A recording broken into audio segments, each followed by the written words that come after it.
e já abra no livro de Mateus, capítulo 8, verso 23 a 27. Irmão Celso, passa aqui um pouquinho. Mateus capítulo 8, versículo 23 a 27. Já pode abrir a sua Bíblia.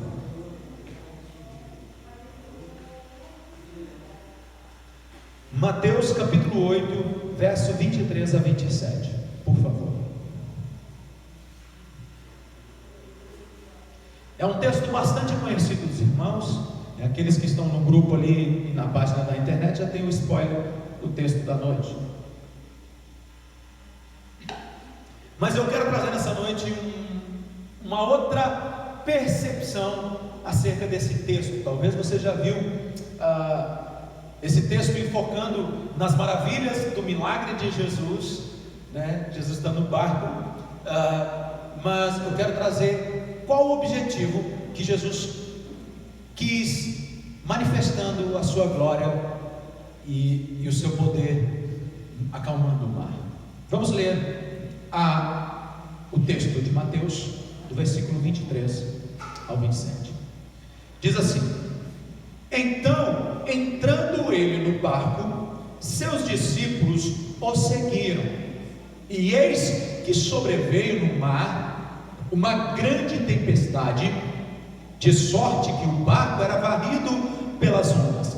Entretanto, Jesus dormia, mas os discípulos vieram acordá-lo, chamando, clamando: Senhor, salva-nos, perecemos. Perguntou-lhes então Jesus: Por que sois tímidos, homens de pequena fé? E levantando-se, repreendeu o vento e o mar, e fez grande bonança. E maravilharam-se os homens, dizendo: Quem é este que até os ventos e o mar lhe obedecem? Inclina sua cabeça mais uma vez. Espírito Santo, nós queremos primeiramente te louvar e te agradecer por tu se manifestar em nossas vidas, mesmo Senhor, nós não sendo dignos de um pingo, Senhor, de amor vindo do Pai. Senhor, tu ainda, Senhor, olha para nós com amor e ternura e derrama o seu Espírito, e nós somos imensamente gratos por isso. Espírito Santo, conduza nesse momento a boca do pregador, para que ele possa transmitir à sua igreja a tua santa e poderosa e transformadora palavra do Senhor. Pai, nós te louvamos pelo que tu vais fazer e pelo que tu já fez nessa noite aqui nesse lugar. Senhor, que a palavra seja uma semente lançada sobre a terra fértil, que é o coração dos teus filhos que estão aqui nessa noite. Obrigado, Deus, pela tua graça, pela tua salvação, em nome de Jesus, amém e amém. Glórias a Deus, Senhor. Amados, o Evangelho de Mateus, Mateus ele possuía o intuito de apresentar Jesus não somente como um Messias, mas também como Jesus sendo o próprio Deus. Esse é o objetivo da carta do Evangelho de Mateus. Era apresentar Jesus como o cumprimento da promessa de Isaías, da promessa que estava em todo o Velho Testamento. O Velho Testamento ele apontava para o Messias, ele apontava para a vinda do Messias, e o Evangelho de Mateus ele tinha o objetivo de mostrar essa manifestação e também apresentar Jesus como o próprio Deus que governa sobre todas as coisas, Jesus que governa sobre todo o mundo, sobre o planeta, sobre o tempo, sobre todas as coisas que acontecem. Jesus como um ser, como o próprio Deus soberano sobre tudo e sobre todos. Esse era o propósito do Evangelho, da carta do Evangelho de Mateus, né? O contexto do texto que nós lemos é o seguinte, vou dar uma recapitulada para vocês.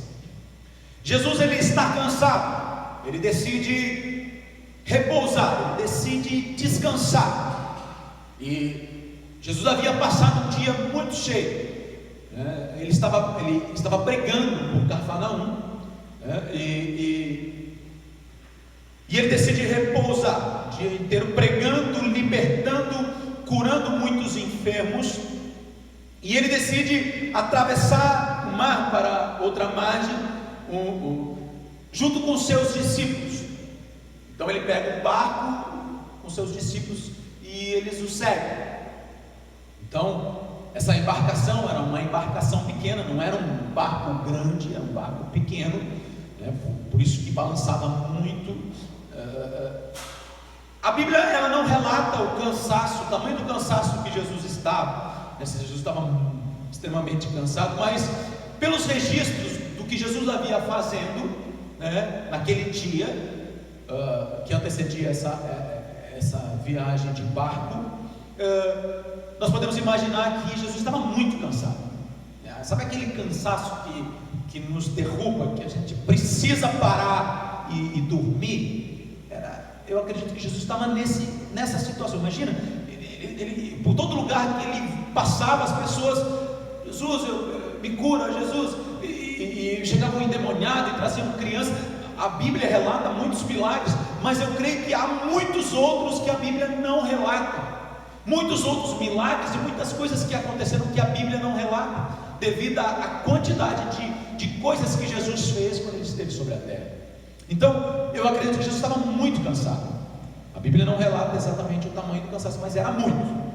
Então ele decide descansar. Jesus ele era 100% Deus, mas também era 100% homem. Então esse lado do homem estava cansado, aquele cansaço que permite você descansar em qualquer situação, né? Você já imaginou?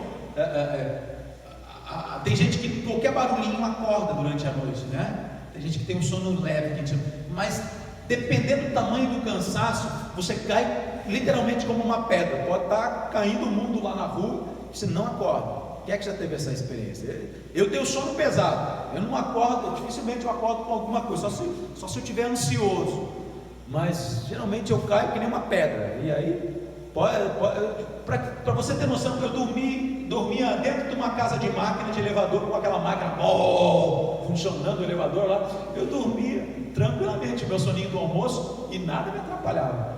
O cara lá na obra, lá, a bitoneira quebrando o concreto, o cara dormindo lá, uma pedra, né? Então era mais ou menos esse sono de Jesus, assim, sono de cair que nem uma pedra.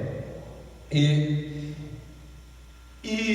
ao atravessar o mar, Jesus estava dormindo e começa uma grande tempestade nesse mar. E o vento começa a bater nessa embarcação, e as ondas começam a bater, batiam no barco com muita força. Os discípulos começaram a ficar com medo, e o mar era revolto, e estava entrando água para dentro do barco, né? E eu fico assim, imaginando a cena: Jesus, o barco se mexendo, e água, aquele ventania temporal. E os discípulos: meu Deus do céu, eu vou morrer. Jesus dormindo e o barco quase virando com a tempestade. Era essa cena, você fica imaginando, né? E os discípulos apavorados de um lado para o outro, né? E mesmo os discípulos sendo experientes com embarcação, porque eles eram, a maioria, pescadores. Eles conheciam o mar, conheciam o que era uma tempestade no mar, e eles estavam tudo apavorados, com medo, né? Eles eram experientes com embarcações, e eles estavam com medo, né? E os discípulos, eles apavorados, vão lá e acordam Jesus. Oi, Jesus, acorda aí, então, vamos morrer, cara, vamos ficar afundados, todo mundo aqui, o senhor vai morrer também. Você não vai morrer na cruz, vai morrer afogado. E Jesus se levanta, repreende eles, e instantaneamente ele ordena que o mar pare, que a tempestade acalma, né? Instantaneamente, em segundos, vem a bonança, e os discípulos olham para aquele milagre e ficam maravilhados, né? Com aquilo que Jesus havia feito ali, o poder que havia nele. Então esse era o contexto histórico do que nós vamos falar nessa noite. E agora nós vamos pegar uma lupa, né? Eu gosto de usar essa expressão, vamos pegar a lupa e aproximar do texto, porque muitas vezes nós lemos o texto, lemos a história e parece que a gente passa a ser percebido com detalhes importantes. E agora a gente vai pegar o detalhe, nós vamos botar a lupa ali para a gente entender por que Jesus fez esse milagre? Por que estava só os discípulos? Por que Jesus dormiu?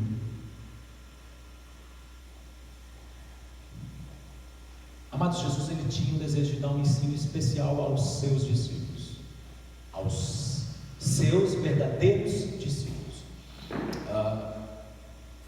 No versículo 23, capítulo 8, olha só o que diz o texto. Então, entrando ele, Jesus, no barco, seus discípulos o seguiram. Amados, havia uma multidão de pessoas junto de Jesus, uma multidão,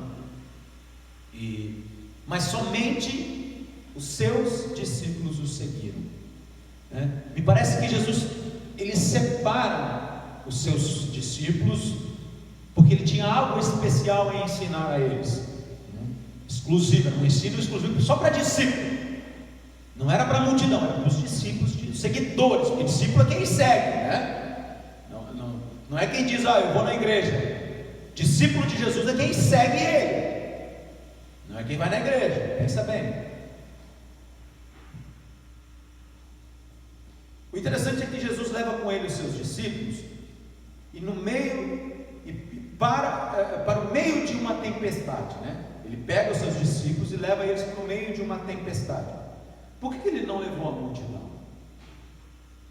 Porque certamente a multidão não suportaria a tempestade, né?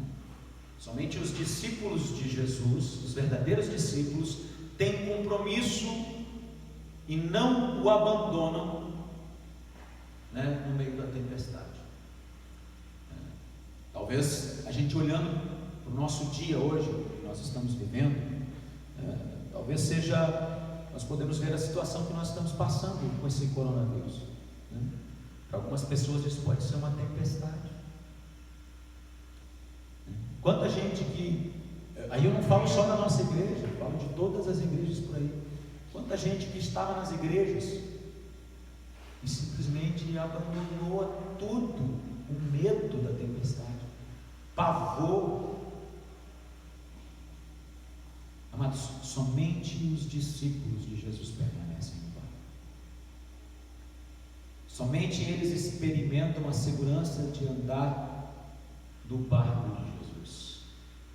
Somente os seus verdadeiros discípulos.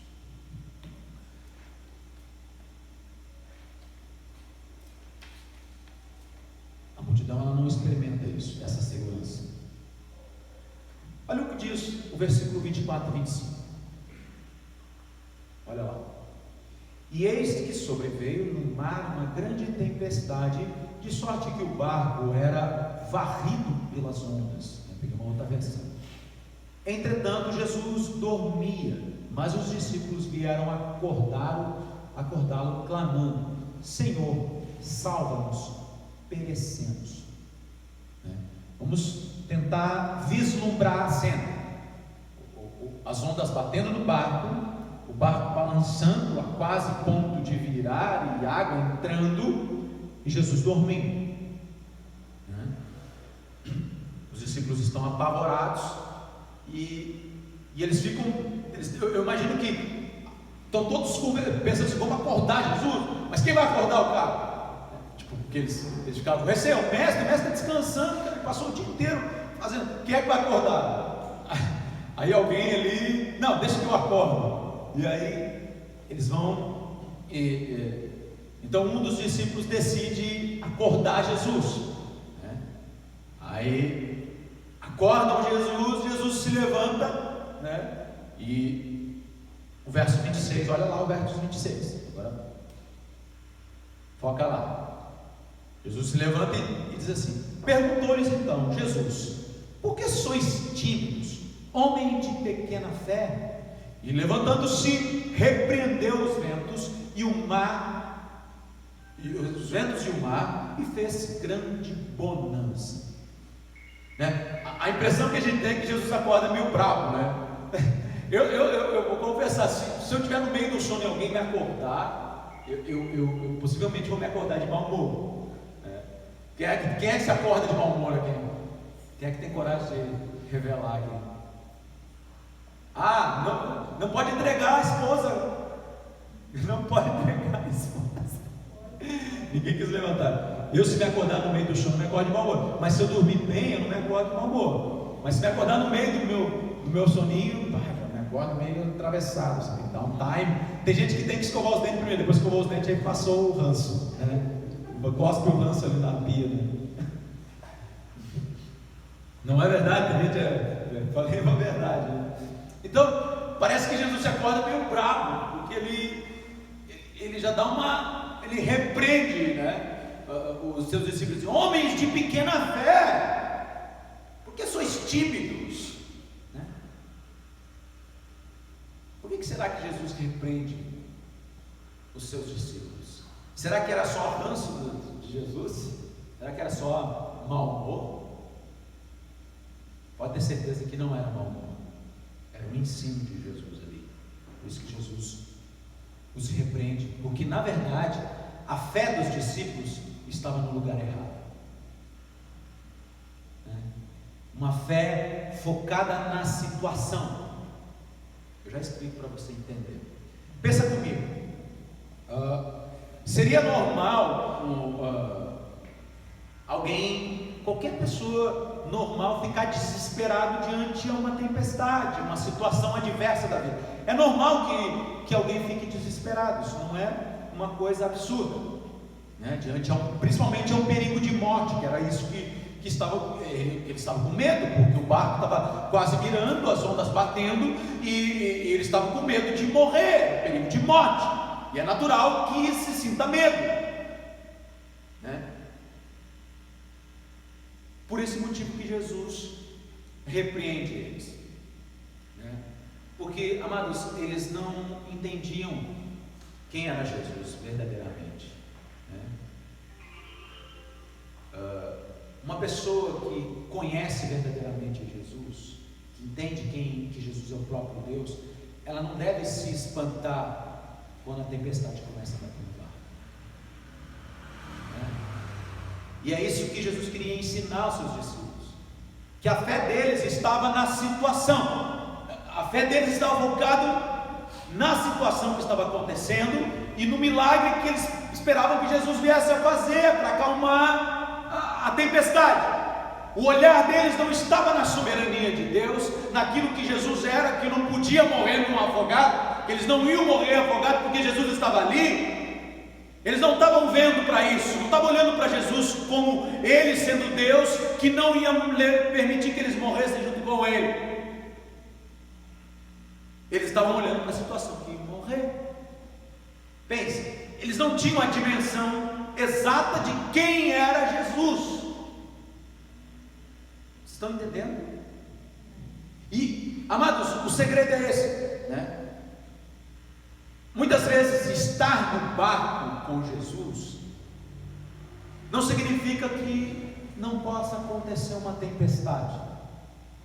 Às vezes as pessoas têm aquela ideia fantasiosa que vem para Jesus que está tudo certo, está tudo resolvido, né? E você não vai passar mais deserto, tribulação ou tempestade.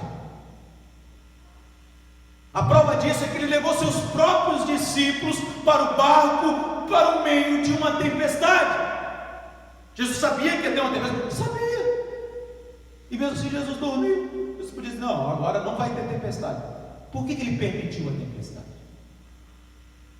E é exatamente o que acontece com os seus discípulos, eu e você, nesse período, nesses tempos da nossa vida.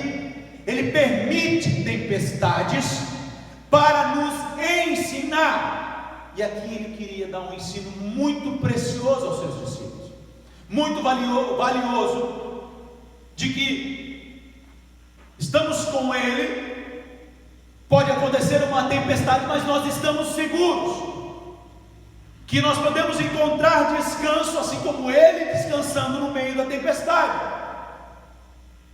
Olha que ensino precioso, olha que ensino maravilhoso. Como que a gente pode repousar em meio à tempestade? Era isso que Jesus queria ensinar aos seus discípulos, era isso que Jesus estava tentando ensinar a eles. Verso 27, olha lá o que diz no verso 27. O texto diz assim: e maravilharam-se os homens, dizendo: quem é este que até os ventos e o mar lhe obedecem? Após Jesus operar um milagre, os discípulos ficaram maravilhados, espantados com aquilo que Jesus havia feito, né?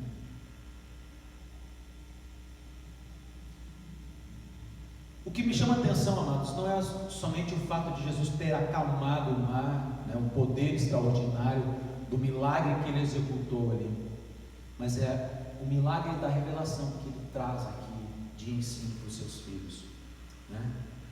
Quando nós olhamos para a Bíblia, no contexto geral, nós vemos um Deus que faz muitas coisas maravilhosas, muitas coisas boas para nós. Inclusive você pode testemunhar inúmeras coisas boas que Deus já fez pela tua vida. Se eu abrir aqui uma oportunidade, nós vamos ficar a noite toda aqui falando testemunho de coisas boas que Deus fez, coisas bondosas que Deus faz para os seus filhos. Nós vemos na Bíblia inúmeras coisas bondosas que Jesus fez para os seus filhos. Deus é bom, Deus é maravilhoso, e nós podemos contemplar a sua bondade nas suas ações no mundo. Deus fazendo bondade para conosco. Então, quando Deus faz algo assim, como Ele fez para os seus discípulos aqui, nós não deveríamos nos espantar, porque é natural do caráter de Deus fazer coisas boas, é natural do caráter de Deus fazer bondade para os seus filhos. Então, eles não deveriam se espantar por Jesus ter acalmado o mar, não deveria causar espanto. E é isso que me chama a atenção nessa passagem, amados. Os discípulos, eles se espantaram com o grande poder que Jesus manifestou ali naquele milagre. Mas sabe por que eles se espantaram? Porque eles não contemplaram quem verdadeiramente era Jesus. Eles não conseguiam ver Jesus como o próprio Deus. Se eles soubessem verdadeiramente quem era Jesus, né, que ele era o próprio Deus, eles saberiam que estavam seguros que o barco não iria afundar, eles não teriam medo. Não, Jesus está no barco, velho, estamos tranquilos, segue o barco, a tempestade, fica tranquilo, pode dormir aí, Pedro. Ô Pedrão, tira uma soneca aí, eu sei que está cansado, né? Vamos dormir aí. Se eles soubessem verdadeiramente quem era Jesus e que Ele era o próprio Deus, eles não teriam ficado com medo. Eles estavam tranquilos, porque Jesus estava no barco. Porque, amados, mesmo em meio a um perigo de morte, mesmo em meio a uma tribulação, a pior tempestade da vida, se Jesus está no barco, Ele está no controle. Nada foge do controle de Deus, nada foge do controle do Senhor, absolutamente nada. Deus é soberano sobre todas as coisas. Se Jesus está no barco, Ele está no controle. Pode ficar tranquilo, Ele está no controle. Amados, Deus tem todo o poder em suas mãos. Ele governa todas as coisas, porque dele, por ele foram feitas todas as coisas. Todo o poder está nele. E era isso que Jesus queria imprimir nos seus discípulos, era isso que Ele queria ensinar, era a preciosidade do ensino que Jesus queria. O objetivo desse texto não era enfocar o milagre, porque Ele tinha feito tantos outros, mas Ele queria ensinar os discípulos a confiar no Deus que é soberano, que Ele era o próprio Deus, que eles poderiam descansar nele.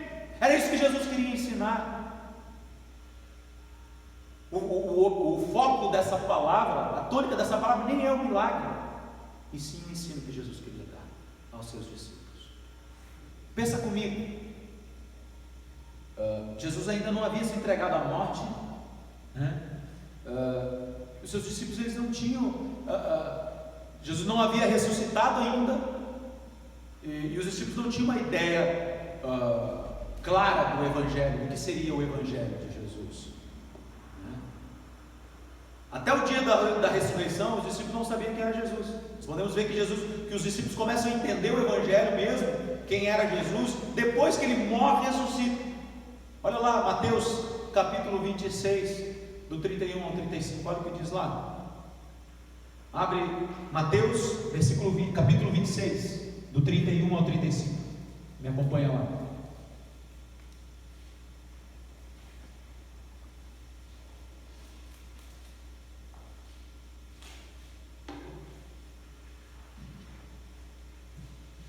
Mateus 26, do 31 ao 35, diz assim: Então Jesus lhe disse: Esta noite todos vós vos escandalizareis comigo, porque está escrito: ferirei o pastor, e as ovelhas do rebanho ficarão dispersas. Mas depois da minha ressurreição, irei diante de vós para a Galiléia. Disse-lhe Pedro: Ainda que venhas a ser tropeço para todos, nunca serás para mim. Replicou Jesus: Em verdade te digo que nesta mesma noite, ainda que o galo cante, tu me negarás 3 vezes. Disse-lhe Pedro: Ainda que seja necessário morrer contigo, de nenhum modo te negarei. E todos os discípulos disseram o mesmo. A gente sabe da história que depois Pedro negou Jesus. Para você saber por que Jesus falou isso, porque Pedro não tinha dimensão de quem era Jesus. E aqui fica muito claro que a fé de Pedro estava apoiada na própria perseverança que ele tinha. Pedro se achava um homem, seguro, decidido, Pedro, tu vai me negar? Não, rapaz, eu sei o que eu estou falando. Conheces esse homem? Não. Por 3 vezes ele negou a Jesus. Eles não sabiam quem era Jesus, eles não sabiam a dimensão de quem era Deus. Amados, para nós encerrarmos nessa noite, eu quero deixar uma aplicação para nós. O texto que nós lemos é exatamente isso. Jesus está querendo ensinar os seus filhos a confiar nele plenamente. Que a nossa fé, ela não pode estar apoiada no milagre, que era isso que os discípulos estavam apoiados ali. Eles estavam esperando o milagre, eles não estavam confiando que Jesus estava no barco, podia ficar tranquilo. Eles estavam esperando, não, nós confiamos se nós vemos o milagre, nós confiamos se nós vemos a manifestação do milagre.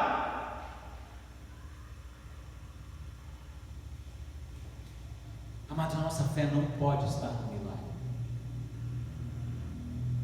A nossa fé deve estar em Jesus. E saber que Ele está no controle de tudo, que Ele é soberano. Ele é Deus e Ele é soberano sobre todas as coisas, inclusive sobre a tempestade, inclusive sobre o deserto, inclusive sobre qualquer outra situação que você possa passar. Jesus está no controle. Sabe por que isso? Sabe por quê? Porque, amados, se a minha fé ela estiver só no milagre, só na manifestação de poder que Ele pode fazer, só naquilo que Ele pode mudar na minha vida, a única coisa que vai me dar descanso é quando Ele fizer um milagre na minha vida, quando Ele fizer um milagre de acalmar a tempestade. Se a minha fé estiver apoiada no milagre, eu só vou ter descanso quando o milagre acontecer. Amados, a minha fé ela não pode estar apoiada nas coisas que Jesus pode fazer. Tem gente que apoia a sua fé só naquilo que ele pode dar, naquilo que ele pode fazer. A prova disso, a gente vê que tem pessoas que, se a gente fizer hoje, se eu tivesse anunciado no Facebook que hoje nós teríamos uma campanha de milagres aqui na igreja, cheio de cadeiras, cheio de gente, eu fiz isso na minha igreja. Só que isso é um grande equívoco do Evangelho. Focar a nossa fé no milagre. A nossa fé não pode estar apoiada no milagre, nas coisas que Jesus pode fazer. Deus faz coisas boas, faz muitas coisas, muita bondade para os seus filhos, mas a nossa fé não pode estar só porque Ele faz bondade, só no que Ele faça de bondade por nós.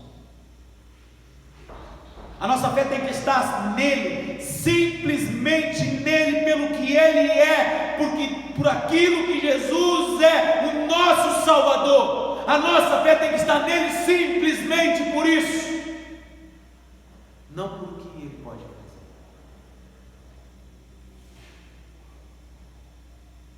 A nossa fé tem que estar nele e saber que nada foge do seu controle. Ele está cuidando de tudo, de todas as coisas.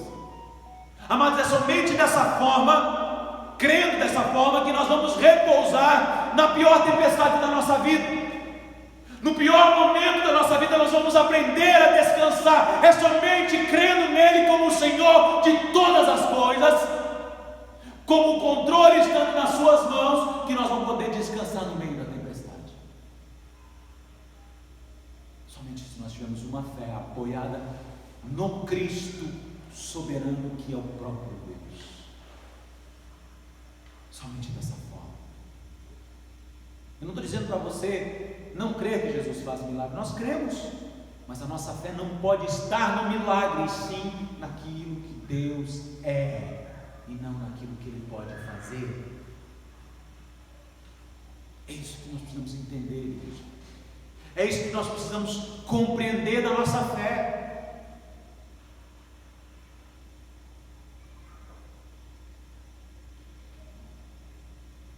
Talvez você pode estar hoje orando pelo milagre.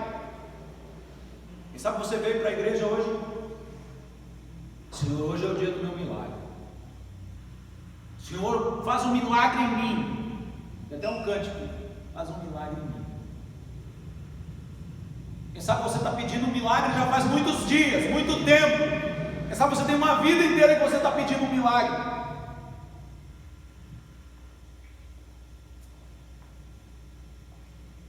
Que Deus mude a situação, que Deus transforme o quadro. Mas é isso que você está pedindo. Essa palavra de hoje é para provar para nós que muitas vezes a nossa fé está no lugar errado, apoiada no lugar errado, apontada para o lugar errado. Pare de pensar que o teu milagre é a única coisa que pode te dar paz. Tem gente que fica pensando assim: não, eu vou ter descanso quando essa coisa acontecer na minha vida, quando o meu milagre acontecer. A sua fé está no lugar errado, se você está com essa expectativa. Vamos aprender com o Mestre Jesus. Ele dormiu no barco para nos ensinar. Amém? Vamos aprender com o Mestre Jesus, que mostrou que a gente pode descansar numa tempestade, num perigo de morte. Tempestade, num perigo de morte. Ainda assim, a gente pode descansar. Jesus provou isso, e tudo está no seu controle, conforme a soberania de Deus sobre a terra. Amados, você não precisa ver o milagre para crer em Jesus. Você não precisa ver. Muitas pessoas ficam correndo atrás de manifestações, miraculosas de Deus. Eu encontro crentes de toda espécie por aí. Tem gente que, meu Deus do céu, se sabe que vem um pregador milagreiro, está lá, fica correndo atrás de manifestações. Se Jesus não faz isso que ele fez nesse culto hoje, por exemplo, manifestar, o culto estava ruim lá naquela igreja, lá, Jesus não estava presente. Como assim? Pare de correr atrás disso. Sabe por quê? Está escrito lá em João, capítulo 20, verso 29. Jesus, ele repreende Tomé, por causa justamente dessa questão de, eu tenho que ver o milagre, eu tenho que ver a manifestação. João 20, 29 diz assim: e disse-lhe Jesus: por que me vistes, Tomé, crestes? Bem-aventurado os que não viram e creram. Apenas creia nele, confie nele e encontrará descanso no meio da tempestade. Talvez você sempre ouviu essa palavra com uma outra tônica, né? Mas o sentido correto desse texto é esse. Não é um milagre que Jesus pode fazer, mas é um milagre de ele estando no barco, nós estamos seguros. O barco dele, melhor dizendo, né? Ele estando, não é um convite de Jesus, vem para o meu barco, não. É eu que tenho que entrar no barco dele. Não é Jesus que vai no seu barco. É eles, os discípulos que seguiam Jesus. Não foi Jesus que seguiu os discípulos. Tem muita gente que inverte as coisas aqui. Então, estar no barco de Jesus é seguir a Ele. E seguir a Ele pode ter tempestade, sim, mas pode ficar tranquilo. Pode dormir no meio da tempestade. Pode ficar tranquilo. Tem gente que está perdendo o sono com essa pandemia, né? Tem gente que não consegue dormir nesse período difícil que nós estamos vivendo. Mas nós, os discípulos de Jesus, podemos descansar, repousar. Eu falei um dia desses, numa das pregações do livro de Atos, na live, que na presença de Jesus há tempos de refrigério. Tempos de refrigério. Pode ter tempestade, mas Jesus tem refrigério para a sua vida. Pode descansar, meu amado. Pode descansar, minha amada. Descansa no Senhor. Repousa no Senhor. Não estou dizendo que tem algum mal em você pedir para que Deus faça uma bondade para com você. Não estou dizendo isso, mas estou dizendo confia nele, descansa nele. Pare de ficar atribulado, correndo para trás, para um lado, para o outro, atrás de resolver as coisas. Porque você não vai resolver se o Deus soberano que está nos céus não fizer. É Ele que faz. E você precisa crer nisso. Ele está fazendo. Só que é Ele. A vontade é dele.